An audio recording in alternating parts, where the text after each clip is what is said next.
అందరికీ నమస్కారం, మీకు నమస్కారం. అంతే. సో ఇప్పుడు నేను ఫస్ట్ ఆఫ్ ఆల్ నన్ను ఇలాగ ఇంటర్వ్యూ అని పిలవంగానే నీకు ఒక విషయం చెప్పాలి. ఒక ట్విస్ట్ ఇస్తా. ఇప్పుడు బేసిక్గా మీరు థ్రిల్లర్ కాబట్టి ఒక ట్విస్టులతో ఓపెన్ చేద్దాం. మ్యాటర్ ఏంటంటే నేను అడిగాను అనమాట, ఇంటర్వ్యూ చేయాలి అది ఇది అనగానే ఇప్పుడు ఏముంటాయి గురు క్వశ్చన్లు అనగానే there are 2 types of interviews అనమాట. సో ఒకటి ఏంటనంటే సినిమా గురించి తప్ప అన్ని పర్సనల్ గురించి, వాళ్ళ వెనకాల ఉన్న కాంట్రవర్సీల గురించి, వీటి గురించి మాట్లాడే పంచాయతీ ఒకటి. సో అవన్నీ నేను ఇటు మాట్లాడతాను, సినిమా గురించి ఇటు మాట్లాడతాను. సో ఇంకొకటి ఏంటి అని అంటే అచ్చంగా సినిమా గురించే మాట్లాడటం. ఇప్పుడు సినిమా గురించి మాట్లాడాల్సింది వచ్చేటప్పటికి మనకి ఎట్లా ఉంటుంది అంటే, మీకు ఎలా ఉంది తనతో వర్కింగ్ ఎక్స్పీరియన్స్, నీకు ఎలా ఉంది ఆయనతో వర్కింగ్ ఎక్స్పీరియన్స్, ఈ కథ ఎప్పుడు చెప్పారు, ఏ లొకేషన్లో చెప్పారు, ఏమనిపించింది, ఇవి వస్తాయి క్వశ్చన్లు అని చెప్పి, ఇలా కాదు నేను సినిమా చూసి మాట్లాడతాను అని చెప్పాను. సో నేను సినిమా చూసాను అనమాట ఆల్రెడీ. అది పరిస్థితి. నేను సినిమా చూసా. ఎందుకు ఏ పెద్ద భూత ఏంటి నేను చూడకూడదు ఏంటి సినిమా? లేదు చెప్పాలి, అలా చెప్తే బాగుంటది కదా అని. అంతే. ఎవరికి బాగుంటది సార్? నాకు బాగుంటది కదా. చూసాను, ఎప్పటి నుంచి అడుగుతున్నాను, మంత్ నుంచి అడుగుతాను, చూస్తానని. ఓకే, నేను ఇంకా ఫైనల్ కాపీ రెడీ అవ్వలేదు చెప్తున్నాను. ఓకే, మీరు ఎంతైనా అలా ఏం లేదు, మన ఇంటర్వ్యూ బాగా రావాలని చూపించాను. సరే, ఓకే. మన ఇంటర్వ్యూ మొదలు పెట్టేటైతే మీరు ఎంతైనా ఒకటే అన్నా కదా. సో ఫస్ట్ ఒకటి చెప్పు నాకు. నాకు ఈ పోస్టర్ చూడంగానే ఆడపిల్లనే అయితే ఏంటంట. సో ఇది నీ ఐడియానా డైరెక్టర్ ఐడియానా? ఇప్పుడు నీ ఉద్దేశంతో రాసుకున్నావు ఆడపిల్లని అయితే ఏంటంట అని. అంటే ఈ వర్డ్స్ డైరెక్టర్ గారు లేదో నాకు తెలియదు, కానీ ఐడియా డైరెక్టర్ గారే. బట్ ఐ థింక్ దాని తర్వాత నన్ను చూసి నాతో వచ్చేసి క్యారెక్టర్ది నాది రిలేటబిలిటీ చూసి అది పెట్టారేమో అని నేను అనుకుంటున్నాను. మీరేమంటారు? 100% స్క్రిప్ట్ లెవెల్లో ఈ డైలాగ్ లేదు. ఓకే, అంటే ట్యాగ్ లైన్ లేదు. ఓకే, బట్ వర్కింగ్ టైంలో క్యారెక్టర్ని ఎలా ప్రజెంట్ చేద్దాం ఆడియన్స్ అన్నప్పుడు ఐ థాట్ సౌమ్య అనే క్యారెక్టర్ని ఇలా సమ్మరైజ్ చేయొచ్చు అనిపించింది. యాక్చువల్గా నిజం చెప్పాలంటే సౌమ్య గారు చాందిని కూడా అలా సమ్మరైజ్ చేయొచ్చు. ఓకే. సౌమ్య కన్నా చాందిని ఎలా డిఫైన్? ఆడపిల్లని అయితే ఏంటంట అన్నది సినిమా మధ్యలో సౌమ్య క్యారెక్టర్ని జనానికి ఎలా ప్రజెంట్ చేద్దాం అనుకున్నప్పుడు can we summarise her in a single line అన్నప్పుడు వచ్చిన ట్యాగ్ లైన్ అనమాట. But I have to say that it's just not Soumya's tag line, it is also Chandini's tag line. ఆడపిల్లనే అయితే ఏంటంట అన్నది it's also her tag line. So అయితే ఇప్పుడు మీరు ఒక్కొక్క క్యారెక్టర్కి ఒక్కొక్క నేను సరిపోనా అని చెప్పేసి వశిష్ఠ క్యారెక్టర్ పోస్టర్ కానీ, అశురెడ్డికి ఒకటి అదేంటిది నా బాడీ సూపర్ డీలక్స్ కదా, నా బాడీ సూపర్ డీలక్స్. సో ఇలా డిఫైన్ చేసుకుంటారు కదా. సో ఇప్పుడు ఫస్ట్ ఒక ఏవం అనే సినిమాని ఫస్ట్ లుక్ పోస్టర్ దగ్గర నుంచి ప్రొజెక్ట్ చేస్తున్న విధంగా దీన్ని డే 1 నుంచి మీరు ఒక ఫీమేల్ ఓరియంటెడ్ సినిమా లాగానే చూసారా? లేదండి, అంటే ఐ డోంట్ నో సందీప్, ఈ ఫీమేల్ ఓరియంటెడ్ థ్రిల్లర్ ఈ వర్డ్స్ తర్వాత వస్తాయి అనుకుంటా. నేను ఫస్ట్ రాసింది కథ. ఆ కథ రాసినప్పుడు నేను ఇంటర్వల్ బ్యాంగ్ ఇలా ఉండాలి, ప్రీ క్లైమాక్స్ ఇలా ఉండాలి, క్లైమాక్స్ ఇలా ఉండాలి అని రాసుకోలేదు. సౌమ్య, యుగంధరు, అభి, ఆషు అన్న క్యారెక్టర్ క్రియేట్ చేసుకుని ఆ క్యారెక్టర్లతో కూర్చుని భోజనం చేసి డైన్ చేసి వాటితో వాకింగ్ చేసి నా మనసులో ఇలా సో క్యారెక్టర్స్ని పూర్తిగా డైజెస్ట్ చేసుకున్నాను. So I know so much about Soumya. తన నానమ్మ నుంచి నాకు హిస్టరీ ఉంది. సో నేను కథ రాసినప్పుడు ఆ ఇనీషియల్ ప్రిమైజ్లోకి వెళ్ళిన తర్వాత what would Soumya do, what would Yugandhar do, what would Ashu do అన్న క్వశ్చన్ నేను వేసుకుని ఆ క్వశ్చన్ ఆన్సరే నా నెక్స్ట్ సీన్ అవుతా వచ్చిందనమాట. సో అందులో ఆ సీన్లు క్లియర్గా రావాలంటే clear definition of the character చాలా అవసరం. So character is a very diverse complex thing, but you have to condense it to something to a clear motive of the character. So ఒకలా చూస్తే కనుక ఈ ట్యాగ్ లైన్సే కాదు అవి, ఆ క్యారెక్టర్ మోటివ్స్ కూడా అవి. హారిక నా బాడీ సూపర్ డీలక్స్ ఎందుకు అంది అన్నది ఆ క్యారెక్టర్ మోటివ్ అది. అలాగే యుగంధర్ నేను సరిపోనా అన్నది హిజ్ మోటివ్ ఆల్సో. సో అలా వచ్చినాయి, అంటే ఒక రకంగా చెప్పాలంటే అలవోకగా వచ్చినాయి. నేను ముందుగా పోస్టర్ ఇలా డిజైన్ చేద్దాం అనుకుని చేసిన పని కాదు ఇది. దాని తర్వాత మన బ్రీఫ్లోని ఇట్లోని మార్కెటింగ్ టీమ్స్ ఇట్లా ఉన్నప్పుడు వాళ్ళకి ఇది నచ్చి సరే ఇలా చేద్దాం అని వాళ్ళు టేకప్ చేసి వాళ్ళ ముందు తీసుకెళ్ళి. సో మీకు వచ్చిన ఆ ఫస్ట్ ఒక మన ఇన్స్టింక్ట్ ఒకటి చెప్తుంది కదా, నువ్వు ఇప్పుడు నాకు మన ఇద్దరికి నెరేషన్ అయిన తర్వాత నువ్వు నాకు దాని నుంచి నువ్వే, సో ప్రతి యాక్టర్కి ఆ కథ విన్న తర్వాత దీని నుంచి నా ఎక్స్పెక్టేషన్స్ ఏంటి, దీని తర్వాత నాదేంటి కెరియర్, నేను ఇప్పుడు ఇలాంటి క్యారెక్టర్ చేస్తున్నా, దీని తర్వాత నాకు ఇలా జరిగితే బాగుండు ఇలాంటిది అని చెప్పేసి నువ్వు దీంట్లోంచి ఏం చూసావు ఈ సినిమాలోంచి ఇప్పుడు నువ్వు చేయడానికి? I still remember basically narration అవుతున్న లెట్సే ఒక 60% 70% పాయింట్లోని is when I realise that I want do this film. ఈ సినిమా చేయాలి అని నాకు ఆ టైంలో అనిపించింది. There are couple of unexpected points. మనం సినిమా ఒకలా వెళ్తుంది అనుకుంటాం. నేను చాలాసార్లు ఏంటంటే స్టోరీ నేను ఎలా వింటానో నీకు కూడా తెలుసు. సో అది ఇన్వాల్వ్ అయితే విజువలైజ్ చేసుకుంటున్నప్పుడు నాది ఒక ముందు నెక్స్ట్ 1-2 సీన్స్ ప్రెడిక్ట్ చేయడానికి ట్రై చేస్తూ ఉంటాను నేను వింటూ ఉన్నప్పుడు, ఇలా అవుతుంది అలా అవుతుంది అని. చాలాసార్లు చాలా ప్లేసెస్లోని కొన్ని కీ చేంజెస్ అవుతాయి. మనం ఎక్స్పెక్ట్ చేసింది కాకుండా ఇంకో విధంగా వెళ్ళేది. అది అసలు నా మైండ్లో ఉండేదే కాదు. అలాంటి అంటే వాటిని ట్విస్ట్ అనాలో అన్ఎక్స్పెక్టెడ్ రెవల్యూషన్స్ అనాలో ఏమన్నాలో తెలియదు, కానీ అవైతే జరిగేవి. అది నాకు చాలా ఇంట్రెస్టింగ్గా అనిపించింది. అండ్ ఈ అమ్మాయి క్యారెక్టర్ ఆర్క్ నాకు నచ్చింది. అంటే ఒక ఈగర్నెస్, అమ్మాయి ఒకరిని ఇన్స్పిరేషన్గా తీసుకుని వచ్చి ఎలా అయినా మార్కులు కొట్టేయాలి, ఎలాగైనా నాలో ఇంత సత్తా ఉంది నేను చూపించుకోవాలి, that eagerness to show her capabilities. At the same time తన vulnerability factors, at the same time తను తను అదంతా ఉన్నా బికాస్ తను పెరిగిన వాతావరణం అవ్వచ్చు, లేదా తను షీస్ ఫ్రమ్ వికారాబాద్, అక్కడ తను పెరిగిన వాతావరణంలోని ఇంతవరకే స్కోప్ ఉంది మేబీ ఆ అమ్మాయి పర్సనలీ గ్రో అవ్వడానికి. కానీ అమ్మాయి మైండ్ వైజ్లో చాలా బ్రాడ్, తనకి చాలా ఇది చేయాలి అది చేయాలి ఉంటుంది, చాలా ధైర్యం. కానీ అది తను చూపించుకోలేదు, సైలెన్స్లో ఉంటుంది. ఆ ఇన్నర్ టర్మాయిల్స్ అవి నాకు చాలా నచ్చాయి. సో అది తను how is she breaking it, అంటే లేదు లేదు లేదు అంటున్నా సరే వెళ్ళి చేయాలని ఏమనుకుంటారు అన్నది ఒక తెగింపు వచ్చేస్తుంది. ఒక పాయింట్లో తెగింపు వచ్చేస్తుంది. అవును, అంటే ఆ తర్వాత బికాజ్ సినిమా చూసా కాబట్టి నేను కూడా చెప్పొచ్చు, ఆ ఇన్నోసెన్స్ నుంచి వెళ్తూ వెళ్తూ ఒక పాయింట్ తర్వాత ఏమనిపిస్తుంది అంటే వై ఇలా చేద్దాం, ఇప్పుడు దీని తర్వాత రిపర్కషన్స్ ఏముంటాయి, దానివల్ల ఏమైనా ప్రాబ్లమ్స్ అరైజ్ అవుతాయి, అంత దూరం ఆలోచించదు. ఫాస్ట్గా చేసేయాలి, తొందరగా చేసేయాలి, మనం మార్కులు కొట్టేయాలి, ప్రూవ్ చేసుకోవాలి. నేను ఇప్పుడు ఇది ఒక కేసు సాల్వ్ చేసేస్తే అప్పుడు నన్ను సీరియస్గా తీసుకుంటారు. ఆ కైండ్ ఆఫ్ ఇది వెళ్ళి వెళ్ళి వెళ్ళి దెన్ ఫైనలీ ఒక అన్ఎక్స్పెక్టెడ్ పొజిషనింగ్లోని తను అనుకోకుండా ఒక కైండ్ ఆఫ్ ఒక క్రేజీ కేసు వచ్చి తన ముందు ఉంటుంది. ఎవరు పట్టించుకోరు, ఈ కేసులో ఇంత సీన్ ఉందనే విషయం ఎవరికి తెలీదు. అది తను she realizes it and then how that becomes big.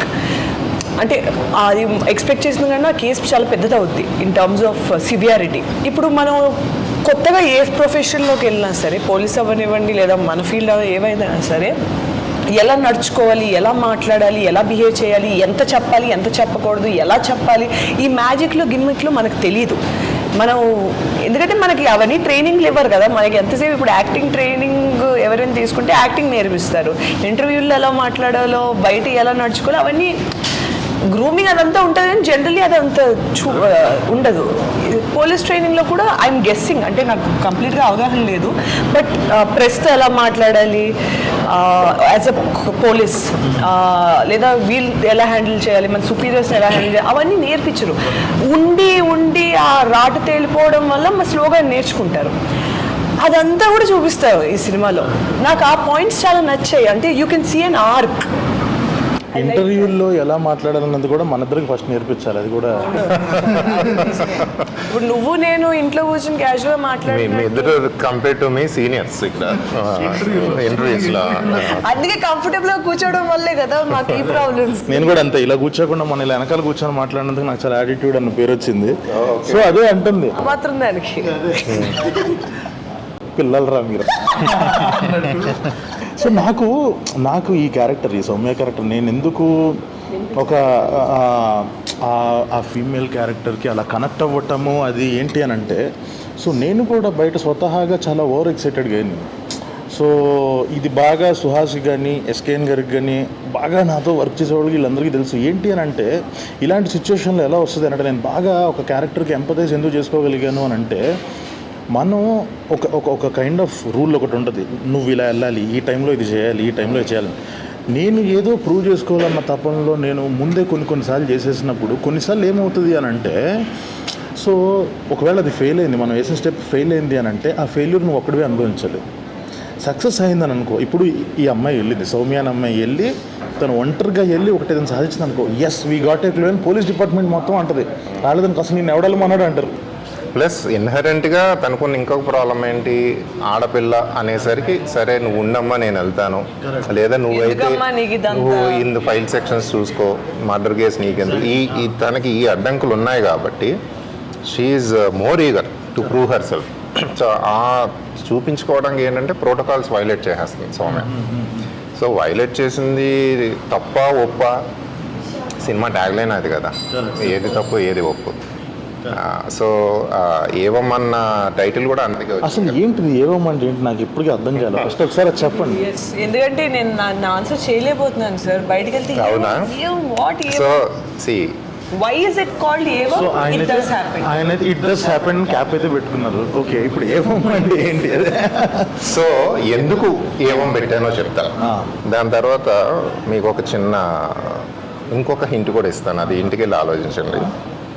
So ఏవం అంటే ఇట్ డస్ హ్యాపెన్ అంటే ఇది ఇలా జరిగింది అంటే విచిత్రమైన సిచ్యువేషన్లోకి ఒక విభిన్నమైన మనస్తత్వాలున్న వ్యక్తులు వచ్చిన మూలంగా ఈ కథ మొదలవుతుంది.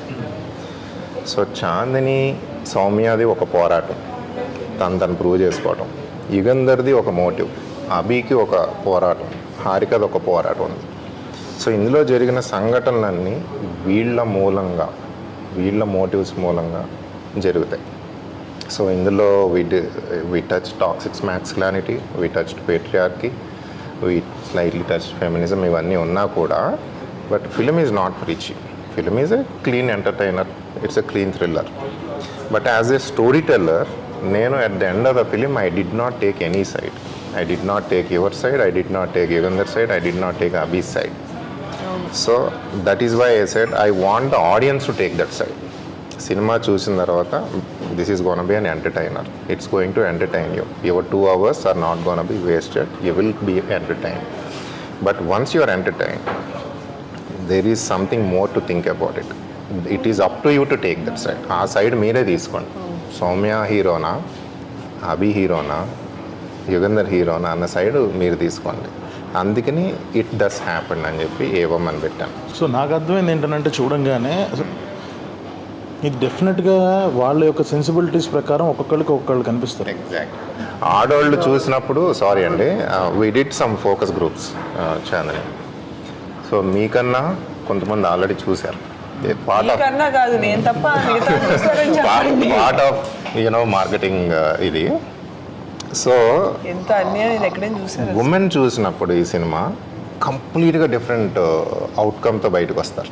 వాళ్ళ emotional state is completely different from again married men చూసినప్పుడు వాళ్ళ ఎమోషనల్ స్టేట్ కంప్లీట్గా డిఫరెంట్ ఉంటుంది. అలాగే యంగ్ పీపుల్ 18 to 25 వాళ్ళు కంప్లీట్గా ఆ ఎమోషనల్ స్టేట్లో వస్తారు. But the bottom line is it's an entertainer, it will entertain you. But the take away from the film అది ఒక్కొక్కరికి ఒక్కొక్కలా ఉంటుంది. ఎందుకంటే అవన్నీ మన లైఫ్లోంచి వచ్చిన క్యారెక్టర్స్ అవన్నీ. మీకు ఒక పోలీస్ క్యారెక్టర్కి ఈ క్యారెక్టర్కి ఎందుకు దీన్ని పెట్టుకోవాలనిపించింది? సౌమ్య ఏంటంటే మన అందరిళ్ళల్లో ఉండే ఆడపిల్ల కాబట్టి కొన్ని చేయొచ్చు కొన్ని చేయకూడదు అనేది ఒక cultural restriction by default impose అయిపోతుంది. Men we don't realise our privilege many times. So it just so happen that she's a police officer. తను డాక్టర్ అయినా అదే ప్రాబ్లము, తన ఐటీ ఇంజనీర్ అయినా అదే ప్రాబ్లము, తన క్యాబ్ డ్రైవర్ అయినా అదే ప్రాబ్లం. ఎసెన్షియలీ ఆ జర్నీ అదే. సో షీఈ్ పేట్రియార్కీతో పోరాటం. అంటే పేట్రియార్కీ అంటే మెన్ చేత బిల్డ్ అయిన సిస్టమ్స్. అది మెన్ ఏమీ ఈవిల్గా డిజైన్ చేసి బిల్డ్ చేసినవి కాదు. It just so happen the world was build by them. And సడన్గా ఈక్వాలిటీ అనే కాన్సెప్ట్ వచ్చింది. Now women have a far difficult path. So అది నాకు ఇంట్రెస్ట్ అయింది. సో అందుకనే నాకు కథల్లో అంటారు కదా ట్రంప్ కార్డు, నా ట్రంప్ కార్డు యుగంధర్ నా చేతిలో ఉన్నా కూడా నేను రాస్తా ఉన్నప్పుడు నాకు Soumya perspective, Soumya point of view ఎక్కువ ఇంట్రెస్టింగ్. కమర్షియల్గా ఎలివేట్ చేయడానికి నాకు విలన్ ఉన్నాడు, హీరో అన్నాడు, గుడ్ అండ్ బ్యాడ్ ఫైట్ ఉంది. కానీ ఇందులో ఒక మధ్యలో ఒక అబల, ఆర్ మనం అబల అనుకుంటున్న ఒక అబల నేను వేసేస్తే తను ఎలా చూస్తుంది, తను ఎలా రియాక్ట్ అవుతుంది అనేది నాకు ఇంట్రెస్టింగ్ అనిపించింది. సో అలా అనుకోకుండా తను మెయిన్ క్యారెక్టర్ అయింది. So coming back to why చాందినికి బై ద వే చాందిని పేరు చెప్పినప్పుడు నాకు reference me movie. So colour photo చూసారంటే ఆ రోజు ఇంటికి వెళ్ళి కలర్ ఫోటో చూశాను అనమాట. I loved it by the way, such an amazing attempt, very bold attempt. So colour photo చూసిన తర్వాత, కానీ కలర్ ఫోటోలో నాకు నా సౌమ్య కనిపించలా, అది ఇంకొక అమ్మాయి. సో ఈ చాందిని ఏంటి అని యూట్యూబ్లో ఇంటర్వ్యూస్ కొడతా అంటే ఇలాగే ఒక వెరీ ఆర్గానిక్, సింపుల్, రిలాక్స్గా ఉన్న ఇంటర్వ్యూలో తను చెప్తాను ఇలాగ నాకు ఇలా అయింది ఇలా. That's when I saw my Soumya, oh she is the girl అనుకొని. ఆ తర్వాత we met at a coffee shop and కలిసి చెప్తా ఉన్నప్పుడు బై సెకండ్ సీనే నాకు అర్థమైపోయింది. ఎందుకంటే నేను చెప్తా ఉంటే తన ఫేస్లో ఉన్న మైక్రో ఎక్స్ప్రెషన్స్ ఇది ఫైనల్గా I was able to see the film in her face. ఎందుకంటే అప్పటి వరకు నేను రాసుకున్నాను కానీ నా మనసులో యాక్టర్ లేదు కదా.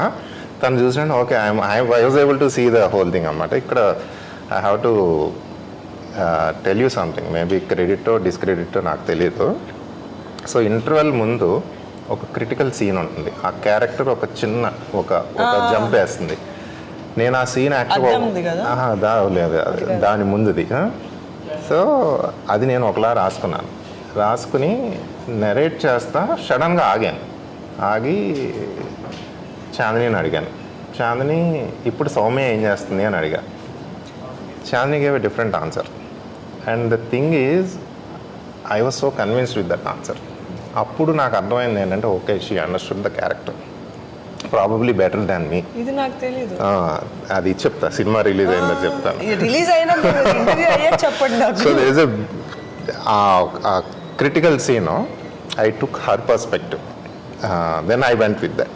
So that's the moment. If you ask me, ఈ కమర్షియల్ ఇది అన్ని పక్కన పెడితే how was you convince with Chandini అన్నదంటే that was the moment I was convince.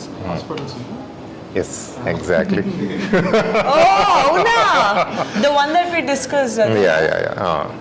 అంత చిన్నది అంత ఇంపాక్ట్ఫుల్ గా నాకు అప్పుడు అర్థమైంది. You're able to judge it, you know ఆ journey you're able to judge అనేది అప్పుడు అర్థమైంది. మేము డైరెక్టర్స్గా ఓకే ఈ సీన్ వర్కౌట్ అయ్యిద్ది, ఓకే మన ట్రైలర్లో వేసుకోవచ్చు, కమర్షియల్గా వర్కౌట్ అయితే ఒకటి రాసుకుంటాం. సో బట్ ఆ క్యారెక్టర్ని అర్థం చేసుకుంటే డెఫినెట్గా అక్కడ బిహేవియర్ అర్థమైపోతుంది ఆబ్వియస్గా. అదొకటి. ఎందుకనంటే ఈమె నెరేషన్లో ఎట్లా ఉంటానంటే నేను కూడా అంతే. ఫస్ట్ నెరేషన్ ఇచ్చినప్పుడు ఫస్ట్ సీను వాళ్ళ నాన్న డెడ్ బాడీ దగ్గరికి వెళ్ళి ఒక బిహేవియర్ చేస్తుంది కదా, ఈమె ఫస్ట్ ఏంటంటే కళ్ళు డ్యాన్స్ చేయడం స్టార్ట్ చేస్తాయి. ఆ కథలు వినేంతసేపు ఆ మంచి ఎక్స్ప్రెసివ్ వాయిస్ అలా డ్యాన్స్ చేస్తూ ఉండే ఓకే ఏం ఎక్సైట్ అవుతుంది. నా ఫస్ట్ సీన్కి పడిపోయింది చేసేస్తుంది అన్నట్టు ఫీలింగ్ వచ్చింది. ఎక్కడో కాన్ఫిడెన్స్ తీసేసింది అంటే వన్ సెకండ్ ఏంటి నిజంగా నువ్వే రాసావు మొత్తం అని అంటుంది. ఎవడన్నా అడుగుతాడు అలాగా. అదే ఓకే కంటిన్యూ. ఇదేం క్వశ్చన్, దిక్కుమాలిన క్వశ్చన్. అదే. సో అలాగా. బట్ మీరు అన్నది కరెక్ట్. మీరు కాస్టింగ్లో చేసిన ది బెస్ట్ చాయిసెస్లో ఎలాగైతే ఎందుకనంటే చాలా ఇప్పుడు ఒక క్యారెక్టర్, ఒక ఫీమేల్ క్యారెక్టర్కి వాళ్ళకి బలుపు ఉంది, ఇది కొంచెం ఒక కైండ్ ఆఫ్ అంబిషన్ ఉంది ఇది అని వేరే వాళ్ళకి చాలా డైలాగులు చెప్పలేము, కానీ తినకైతే వర్కౌట్ అయిపోతాయి కొన్ని ఎక్స్ప్రెషన్స్లోనే. సునీల్ అన్న తిను ఎదురెదురుగా కూర్చొని మాట్లాడుకుంటుంటారు. It is like 1-on-1 scene.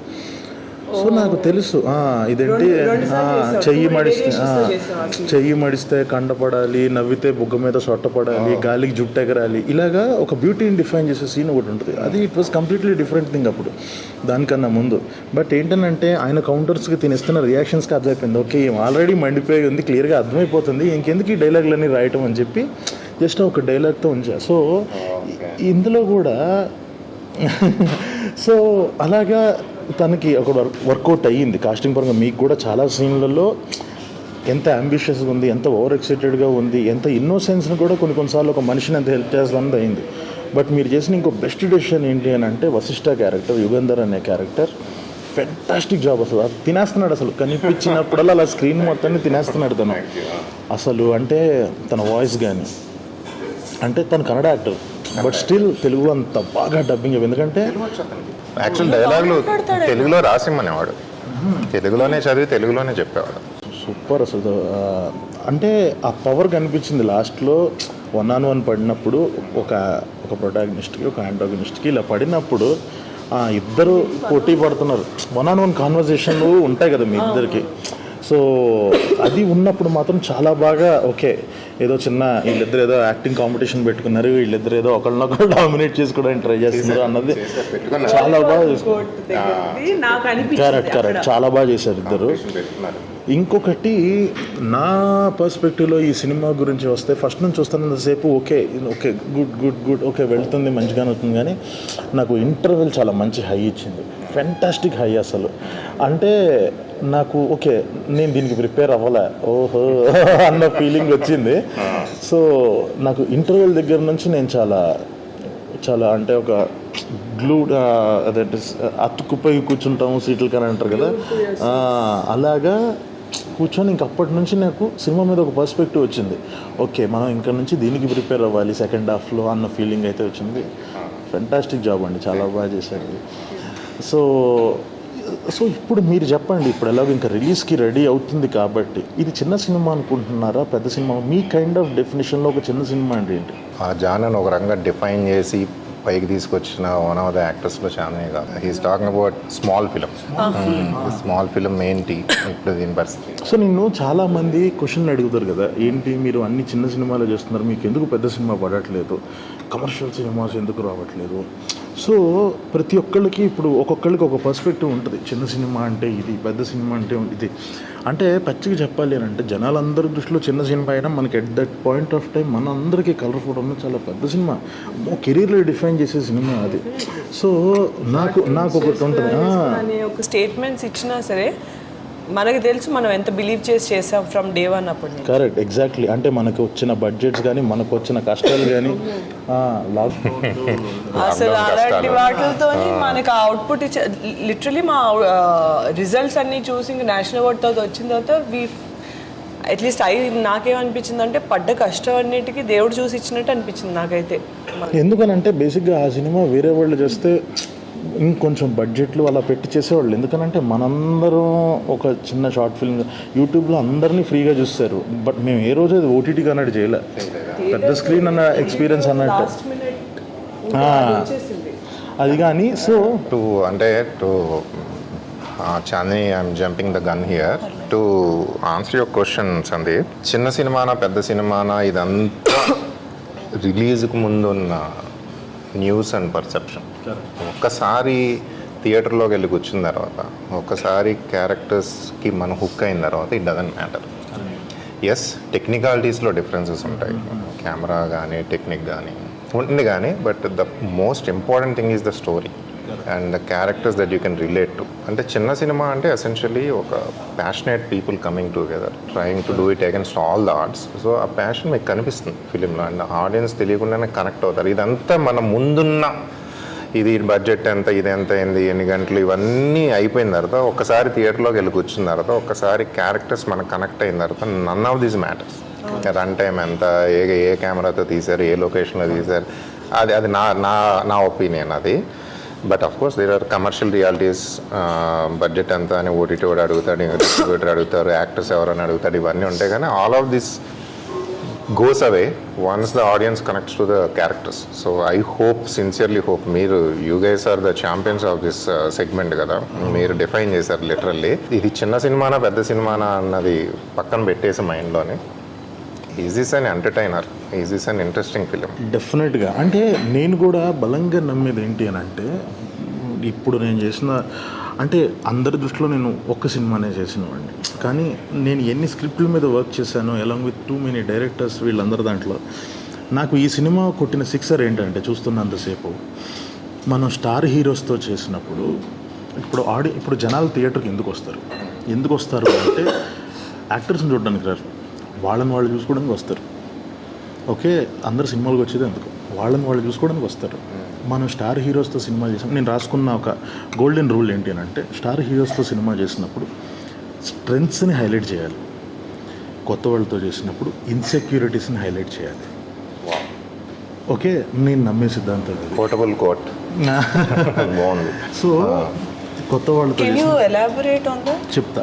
అంటే ఇప్పుడు నేను ఒక మహేష్ బాబు గారి సినిమానో పవన్ కళ్యాణ్ గారి సినిమానో వాట్ ఎవర్ ఒక లీగ్ 1లో ఉన్న హీరోస్ అందరి సినిమాలకి వెళ్ళినప్పుడు నేను కూడా ఈయనలాగా ఏదో ఒక రోజు కొడతాను, ఎవడో కొన్ని కొట్టాలి. They will whistle. ఎందుకు విజిల్ వేస్తారు అని అంటే, మనం చేయలేని పనులన్నీ వాళ్ళు అక్కడ చేస్తున్నారు. సో వీళ్ళల్లో ఉన్న ఒక 1% ఆఫ్ స్ట్రెంగ్త్ ఒకడు. ఇప్పుడు ఒక పీక్ మూమెంట్స్ అంటే ఏంటి, ఇప్పుడు సినిమాల్లో హీరో మన చిరాకు వస్తుంది జాబ్ అన్నప్పుడు వాడు రిజైన్ చేయడం ఇస్ పీక్ మూమెంట్. ఎందుకంటే నేను చేయలేను రిజైన్. అక్కడ స్టార్ హీరో చేస్తాడు, చీతి నా అమ్మ అని ఒక బాస్ మీదకి ఒక పేపర్ సిసిరి కొట్టి బయటకు వెళ్ళడం ఈ స్పీక్ మూమెంట్ వాళ్ళకి. ఎందుకనంటే నాకున్న ఒక 1% స్ట్రెంగ్త్ని ఆడ ఒక 100% చేసి చూపిస్తున్నాడు ఒక స్టార్ హీరో. అదే కొత్త వాళ్ళతో చేసినప్పుడు వీ షుడ్ హైలైట్ ఇన్సెక్యూరిటీస్ని క్యాష్ చేసుకోవాలి. అమ్మా నేను కూడా ఇంతే నల్లగా ఉన్నాను, నేను ఇవన్నీ పడున్నా, నేను కూడా ఇంతే లావుగా ఉన్నా, వాట్ ఎవర్ వాళ్ళు పడిన కష్టాలన్నీ ఇంకొకటి రిఫ్లెక్ట్ చేస్తే క్యారెక్టర్ కనెక్ట్ అయ్యి వీడి తర్వాత ఏం చేస్తాడు అని చూసుకుంటూ వెళ్తారు. సో నాకు ఈ సినిమాలో ఫస్ట్ ప్రతి ఒక్క క్యారెక్టర్ది ఇన్సెక్యూరిటీ బాగా హైలైట్ చేశారు. సో అప్పుడు ఏంటి అని అంటే, మీరు ఇందాక అన్నట్టు సినిమాకి వచ్చి కూర్చున్న తర్వాత ఒక ఫస్ట్ 20 నిమిషాలైనా కొత్తోళ్ళైనా పాతోళ్ళైనా హీరోలైనా ఎవరైనా క్యారెక్టర్ కనెక్ట్ అయ్యేంతవరకే. ఆ తర్వాత నువ్వు నేనే కనిపిస్తుంటాం స్క్రీన్ మీద, ఎవరు కావాలో అది కానీ. సో ఈ సినిమాలో నాకు మై ఫేవరెట్ పార్ట్ వాజ్ ఒక లీడ్ క్యారెక్టర్ యొక్క బిగ్గెస్ట్ ఇన్సెక్యూరిటీని చాలామంది అబ్బాయిలు ఏ విషయంలో అయితే ఇన్సెక్యూర్ ఫీల్ అవుతారో అది ట్యాప్ చేసి the other side of it ప్రతి ఒక్కడి దాంట్లో. అంటే నాలో ఒక మంచి ఉంటుంది, చెడు ఉంటుంది. మంచి చెడు ఉన్నప్పుడు మనం సొసైటీ కోసం ఒక మారల్ ఇది అంతా మాట్లాడి అది చూపించేదంతా మంచి. మనలో ఒకడు ఉంటాడు, ఎదుటోడి మీద కోపం వచ్చినప్పుడు వాడిని కొట్టాలనిపిస్తుంది, కత్తి తీసుకొని పొడిచాలనిపిస్తుంది, కానీ మనం అది చేయలేం. సో ఈ కైండ్ ఆఫ్ విషయాల్ని అంటే ఒక మంచికి చెడుకి మధ్య ఉన్న గీతని కరెక్ట్గా ప్రొజెక్ట్ చేసిన విధానం నాకు చాలా బాగా నచ్చింది. యా, సో ఇక్కడ కూడా how this film become a big film in second half అని అంటే, నేను ఇలాగే చేయలేకపోతున్నాను, నాకు ఇన్సెక్యూరిటీస్ ఉన్నాయన్న దాంతో మొదలయ్యి అమ్మయ్య నేను చేయలేదు ఒకటి చేస్తున్నాడు అన్న ఫీలింగ్ తీసుకెళ్ళారు మీరు. అర్థమైందా? So it became a star material. Last మనకి స్టార్ హీరోస్ ఏం చేస్తారు, నేను చేయలేదు ఆడు చేయలేకపోతున్నాను, స్టార్ హీరోస్ చేయాలి. సో లాస్ట్కి నేను చేయలేకపోయేది ఒకటి చేస్తున్నాడు, ఈ క్యారెక్టర్ కూడా నాలంటోడే, కానీ నేను చేయలేకపోతే వీడు చేస్తున్నాడు అన్నది మీరు తెలివిగా చూపించారు. ఓకే, వినటానికి భలే ఉంది. సో చెప్పండి మళ్ళీ బాగుంది మళ్ళీ చెప్పండి అన్నట్టు. సో అదే అంటున్నా. Very well good, thank you. Yeah, so అలాగా ఇట్స్ టూ గుడ్. నాకు అది చాలా బాగా నచ్చింది ఇన్సెక్యూరిటీ. సో ఫైనల్గా నేను ఏంటంటే ఈ పాయింట్లో నేను చెప్పబోయేది ఏంటి అని అంటే, ఒక ఇన్సెక్యూరిటీస్ని మనం చేసిన ప్రతిసారి ఏ రోజు సక్సెస్ వదిలి వెళ్ళింది లేదు. Just like baby. ఇప్పుడు బేబీ చూసినట్టు, సో కలర్ ఫోటోలో కైండ్ ఆఫ్ ఇన్సెక్యూరిటీస్. బేబీలో ఒక ఫైనాన్షియల్ స్టేటస్, ఒక ఆనంద్ లాంటి క్యారెక్టర్ ఒకటి చూసే ఇన్సెక్యూరిటీస్. సో ఇలాగా యంగ్ బ్యాచ్ ఒక ఎదగాలి అనుకునే వాళ్ళు ప్రతిసారి ఇన్సెక్యూరిటీస్ని ట్యాప్ చేసిన ప్రతిసారి ఏ రోజు సక్సెస్ వదిలింది లేదు. సో డెఫినెట్గా దీనికి అది ఎస్ ఇది వర్కౌట్ అవుతుంది అని నేను బలంగా నమ్ముతున్నాను. Thank you so much. Yeah, ఇందాక ఏవం గురించి ఇంకొక హింట్ ఇస్తాను అన్నాను కదా, ఆ హింట్ ఏంటో మర్చిపోయారు. సో ఈ వర్డ్కి ఇంకొక ఆరిజిన్ ఉంది. 4 లైన్స్ సింబల్, మన ఇండియన్ సింబల్, కాన్స్టిట్యూషన్ సింబల్. కింద ఏమని రాసి ఉంటుంది, సత్యమేవ జయతే, ఏవం. సో ఒక్కసారి అది కూడా I'm just dropping A hint. ఆ మీనింగ్ కూడా సినిమా చూసిన తర్వాత ఆ మీనింగ్ కూడా కనెక్ట్ అవుతుంది. అదే ఎందుకు ఈ సాంస్క్రిట్ శ్లోకాలు ఇవన్నీ మీరు వాడాలనుకున్నారు? అలా అనుకోలేదండి, అనుకోలేదు టు బి ఆనెస్ట్. యాక్చువల్గా సెకండ్ హాఫ్లో ఒక థ్రిల్లింగ్ మూమెంట్ ఉంటుంది. సౌమ్య ఇన్వెస్టిగేషన్లో ఒక key moment and it's a true thriller scene, your quintessential thriller scene. So మేము ఇది ఎడిట్లో కట్ చేసుకున్నప్పుడు రఫ్ వర్షన్ మేము ఒక ట్రాక్ ఇంటర్నెట్లో తీసుకుని పెట్టుకున్నాం. సో నేను మా మ్యూజిక్ డైరెక్టర్ కీర్తన పెద్ద మార్చొద్దు దీన్ని, కావాలంటే విల్ బై దిస్ ట్రాక్, లేదంటే సిమిలర్ ఇవ్వండి నాకు, ఎందుకంటే అప్పటికి మేము అందరం కన్విన్స్ అయిపోయాం. ఎందుకంటే అప్పటికి 20-30 సార్లు చూసాం అందరం అదే ఆ ట్రాక్తో, దానికి ట్రాక్ కట్ చేసాం కూడా. వన్ డే తర్వాత షీ కాల్ మీ సెడ్ నేను అది చేయనండి అంటే, మరి అదేంటి ఏం చేస్తారు అంటే, నేను అక్కడ ఒక శ్లోగా పెడతాను థ్రిల్లర్ మూమెంట్లో, ఇదేంటి అంటే నో ఐల్ ట్రై. అప్పుడు ఇద్దరం కలిపి we did some research. So ఒక శ్లోకం దొరికింది, అందులో ఏవం అన్న పదం ఉంది అండ్ ఆ శ్లోకానికి ఒక మీనింగ్ ఉంది. ఆ మీనింగ్ యాక్చువల్గా reflects the psychology of both the characters, Yugandhar and Soumya అనమాట. సో అది యాక్చువల్గా ఆ శ్లోక పెడితే ఆ సీన్ ఇంకా స్పూకీగా వచ్చింది. నేను ఎప్పుడు ఎక్స్పీరియన్స్ చేయలేదు అది. అది కంప్లీట్ డిఫరెంట్ ఎక్స్పీరియన్స్ వచ్చింది అన్నమాట. సో దాంతో ఏమైందంటే it became literally the voice of the film towards the climax, it became the voice of the film. So అది అలా అనుకోకుండా వచ్చిందండి. ఇంక when it comes to title చాలా కొట్టుకున్నాం స్టార్టింగ్లో. నాకు I'm not taking any sides, ఇది ఇలా జరిగింది అన్నది అది ఉంది నాకు. ఇంకొక మీనింగ్ ఏంటంటే ఏవం అంటే ఒకటే అంటే ఏంటంటే what women are seeking, what men are seeking is at the end of the day same, both. ఏంటంటే లవ్ అండ్ పీస్, అందరూ పోరాటం. కాకపోతే the way men look for it and the way men express it is so different from the way women look for it and women express it. ఈ కాన్ఫ్లిక్ట్లో నుంచి వచ్చిన characters ఇవన్నీ ఒక రకంగా మీరు గమనిస్తే. So at the end of the day ఇద్దరూ వెతుకుతా ఉన్నది ఒకటే అన్నది ఏమని పెట్టి. యాక్చువల్గా గుర్తుందో లేదో మీకు, మీదేనే గంగాది లాస్ట్లో ఒక సీన్ ఉంటుంది, అది సినిమాలో లేదు కానీ, బట్ అది that was the intention of the film అనమాట. అలాగా నేను ఆ వర్డ్స్ వెతుకుతా నాకు ఒక అలవాటు ఏంటంటే ఆ వర్డ్ రూట్స్ వెతుకుతా, ఆ రూట్లో నాకు ఇది దొరికింది. మనం కొన్నిసార్లు అంతే, మనకు తెలియకుండానే కొన్ని రాసి కొన్ని సడన్గా మ్యాచ్ అవుతాయి, రూట్స్కి మ్యాచ్ అవుతాయి. అంటే మనం కరెక్ట్ డైరెక్షన్లో ఉన్నామని అర్థం, కంగారు పడాల్సిన అవసరం లేదు. యా అంటే ఎక్కడో ఒక హాలీవుడ్ ఫిల్మ్లో ఎవడో ఒక పెద్ద డైరెక్టర్ ఎవరో ఒకళ్ళు చేసిన దాంట్లో సిమిలర్ సీన్ తగిలినప్పుడు నేను బాగా రే మళ్ళాంటిదే అని బాధపడటం కన్నా పర్లేదు, మనం కూడా ఈ స్కేల్లో ఆలోచిస్తున్నాం మనం అన్న అదొకటి తగులుతుంది సరే, అది ఇచ్చే కాన్ఫిడెన్స్ వేరు. మనం ఒక టైటిల్ అనుకున్నాము, తర్వాత దాని ఆరిజిన్ దగ్గరికి వెళ్ళినప్పుడు అరే ముందుది వెనకది కూడా మ్యాచ్ అవుతుంది ఏంటి అసలు ఎప్పుడు అనుకోకుండా. ఎగ్జాక్ట్లీ ఎలాగైతే ఒక కథ ఆ పాత్రలను కోరుకుంటుందో, ఆ పేస్ని కోరుకుంటుందో, అలాగే కొన్నిసార్లు టైటిల్ని కూడా కోరుకుంటుంది. సో ఫైనల్గా నేనైతే చూసిన వాడిగా చెప్తున్నాను, it's a very good film. అంటే చాలా నాకు ఏదో మనం ఒక థ్రిల్లర్ తీస్తున్నామా, మనం ఇలాంటి సినిమా చేసేయాలి అని చెప్పి రాసినట్టు కాకుండా ఒక డైరెక్టర్ యొక్క వాయిస్ కనిపించింది నాకు అందులో, మీ యొక్క థాట్ ప్రాసెస్ కనిపించింది. అది చాలండి, మీరు అసలు కంగారు పడాల్సిన అవసరం లేదు. సో అందరికీ నచ్చుతుంది. అండ్ మీరు అన్నట్టుగానే డిఫరెంట్ పర్స్పెక్టివ్స్, అంటే నువ్వేం అర్థం చేసుకున్నావు ఈ సినిమాని అని అడిగిన తర్వాత నీకు నచ్చిందా నచ్చలేదా అన్నది పక్కన పెడితే, నచ్చకపోవచ్చు ప్రతిదానికి, బట్ ప్రతి ఒక్కడు ఆ సినిమాను ఒక రకంగా డిఫైన్ చేస్తారు కదా, అక్కడ తన సెన్సిబిలిటీస్ ఏంటన్నా చెప్పేసి ఈ సినిమా విషయంలో. సో ఇది ఒక క్యారెక్టర్ స్టడీ లాగా, కేస్ స్టడీ లాగా కూడా వాడుకోవచ్చు. Okay, yeah. సో డెఫినెట్గా ఎగ్జాక్ట్లీ పర్సనాలిటీ డిఫైన్ చేయొచ్చు. That's the best thing about this film. ఇద్దరికి ఆల్ ద వెరీ బెస్ట్. ఇరగది ఏంటి, ఇంకా ప్రమోషన్స్ గట్టి చేయండి అంతే, చేయి ప్రమోషన్స్ గట్టి చేయండి. మామిడి పంటలో బాగోపోయినా అంతే. So thank you so much. So మీరు సినిమా చూస్తానన్నప్పుడు కొంచెం టెన్షన్ ఫీల్ అయ్యాను, కలర్ ఫోటో డైరెక్టరు నా సినిమా చూస్తున్నారు అని. సో సినిమా మీరు చూసిన దాని తర్వాత బాగుంది బాగాలేదు మీరు అన్నట్టుగా ఇట్స్ ఏ సబ్జెక్టివ్ ఒపీనియన్. తర్వాత మన ఇద్దరికి జరిగిన డిస్కషన్ నేను చాలా బాగా చేశాను. అంటే మీరు అడిగిన questions the sensibility, I really like the sensibility. And ఇంకొకటి you graciously offer to interview us. This is our first interview together. And actual మీతో మాట్లాడిన తర్వాత ఇంకా కాన్ఫిడెన్స్ వచ్చింది మాకు విల్ గో అని. Thank you so for much. that. All the very best. Thank you.